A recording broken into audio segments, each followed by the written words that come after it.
Manage your family business for generations with World's First Couple Coach. Role of World's First Couple Coach. Why do we need a couple coach for our family business? Because every business decision has a family undercurrent. As couple coaches, we bring both lenses, business structure and emotional insight, to create lasting impact. How is WFCC different from other consultants or therapists? Most work in silos. We work in sync. He addresses systems, I address people. Together, we align growth with harmony. Doesn't involving both sound like overkill? Not when you realize that unresolved home issues leak into boardrooms and business stress disrupts dinner tables. WFCC prevents this spillover. Who benefits most from a couple coach, elders or next gen? Everyone. Elders gain clarity in legacy planning. Next gen learns emotional maturity in leadership. It's a cross-generational benefit.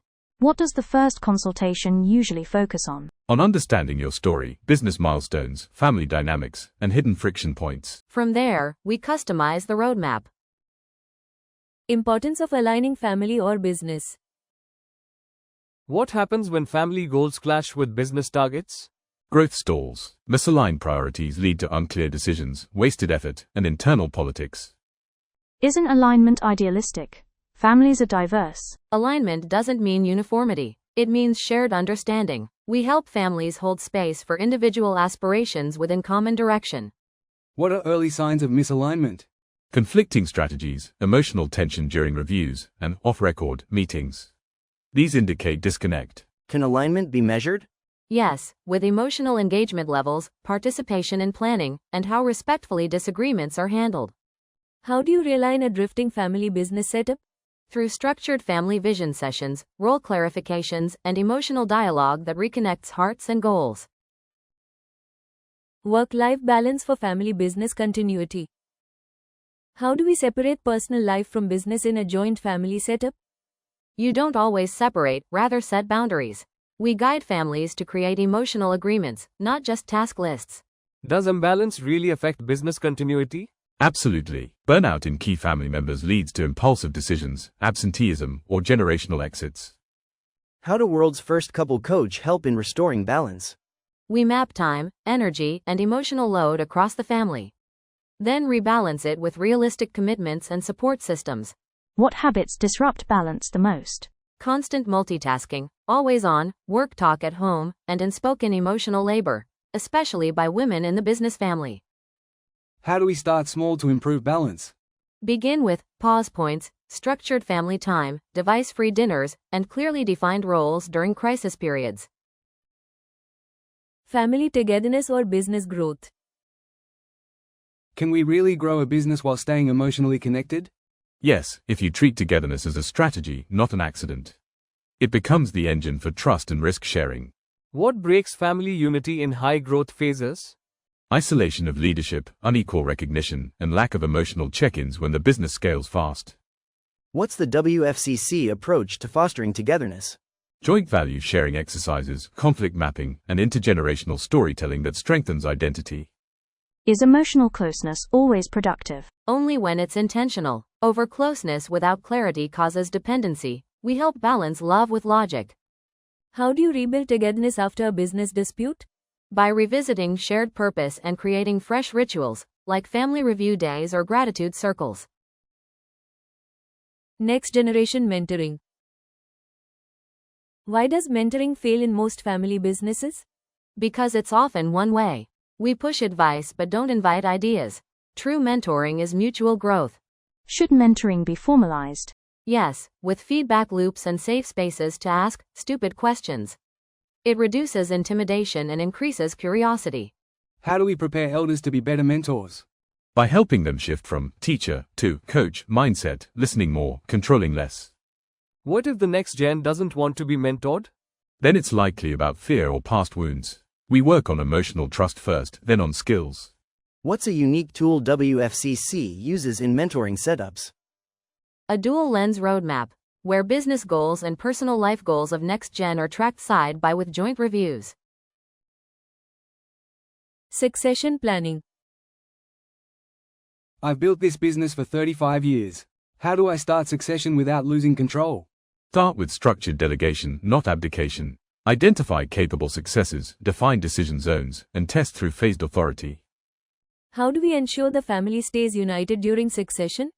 Open conversations are key. Emotions, fears, and expectations must be acknowledged, not suppressed, for unity to hold.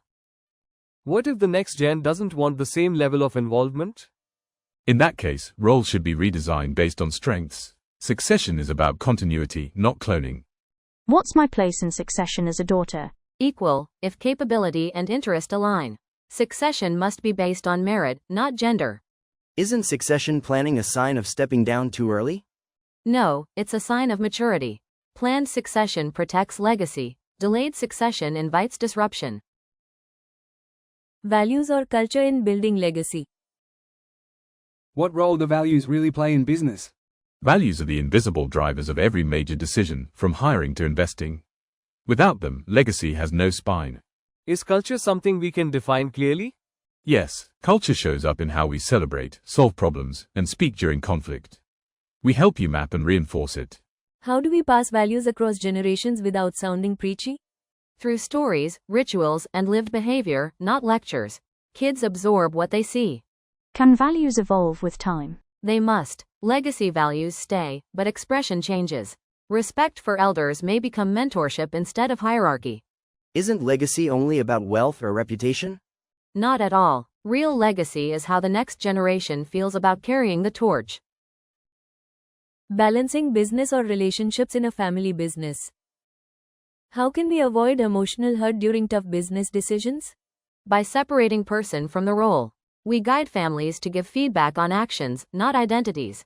What if family members take business decisions personally? That's common. Set clear role descriptions and conflict protocols so clarity replaces assumptions. What worked for me won't work now. How do I let go with dignity? By staying involved as a mentor, not a micromanager. Legacy doesn't end when leadership does.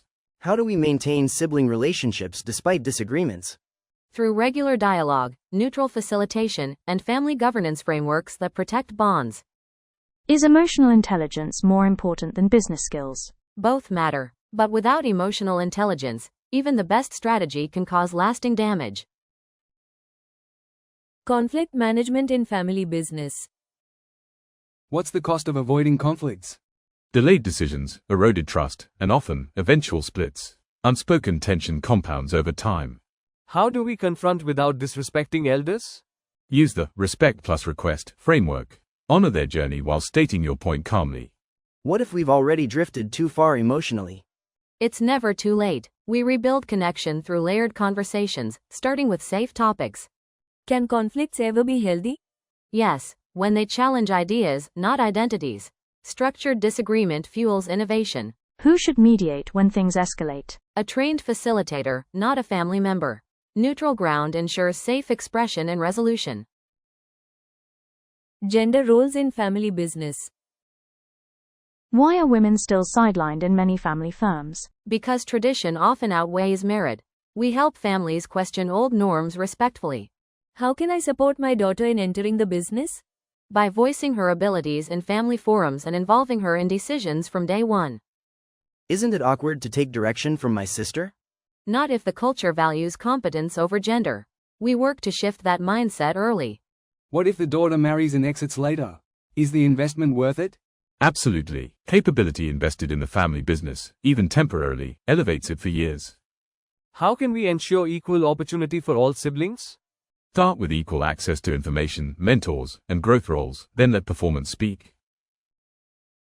Emotional well-being in business families. Why does no one talk about stress in our family? Because strength is wrongly seen as silence. We normalize emotional expression as a leadership trait. How do I manage burnout without quitting? By reorganizing your leadership bandwidth, delegate, digitize, and decompress regularly. What can I do to reduce family pressure on my children? Be a non-judgmental listener.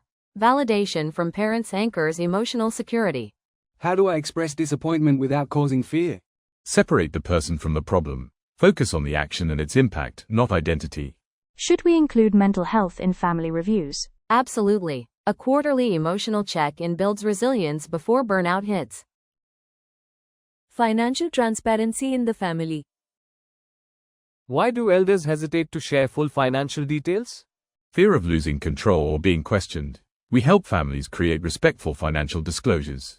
What's the risk in sharing too much, too soon? Premature sharing without grooming leads to entitlement. That's why timing and readiness matter. How can we participate in financial planning early? By involving you in discussions, not just execution. Even listening in board meetings matters. How do we avoid comparing financial roles between siblings? By defining roles based on contribution and need, not equality for its own sake. Can we request clarity without sounding greedy? Yes, frame it as curiosity and commitment to the legacy, not entitlement. Parenting or family business? How do we parent children in a business family without pressure? Let them know their worth is not tied to performance. Emotional safety precedes capability. Should we talk about business at home with children? Yes, but age appropriately. Early exposure builds curiosity, not confusion. How do I raise kids without passing down my stress?